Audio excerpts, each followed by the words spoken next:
இப்போ பர்தோலி சத்தியாகிரகத்தை பற்றி தான் பார்க்க போகிறோம். அதாவது இது எப்போ நடந்துச்சு அப்படின்னா 1929 30 வரைக்கும் நடந்திருக்கும். இது 1928 30% அளவுக்கு என்ன செஞ்சிட்டாங்க, அரசாங்கம் நிலவரியை உயர்த்திட்டாங்க. இது எங்களால் கொடுக்க முடியாது அப்படின்றதற்காக சர்தார் வல்லபாய் பட்டேல் அவங்கள எதிர்த்து இந்த பர்தோலி மக்கள் இருப்பாங்கள, பர்தோலி விவசாயிகள், அவங்க எதிர்ப்பு தெரிவிக்கிறாங்க. இந்த விவசாயிகள் அந்த உயர்த்தப்பட்ட வரியை மறுப்பு தெரிவித்து பிப்ரவரி 12 1928 வரிகொடா இயக்கத்தை தொடங்குறாங்க.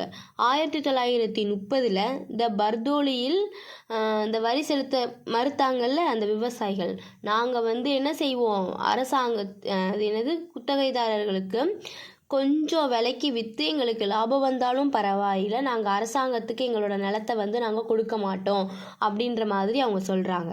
இருந்தாலும் அரசாங்கத்திலிருந்து இந்த நிலத்தை வாங்கி அவங்க என்ன செஞ்சுறாங்க அப்படின்னா ஏலத்தில் வித்துடுறாங்க. அதுக்கப்புறம் 1937 காங்கிரஸ் ஆட்சிக்கு வந்தபோது அவங்க விவசாயிகள்கிட்ட வாங்கின நிலைமை எல்லாமே அவங்ககிட்டயே திருப்பி கொடுக்கப்படுது.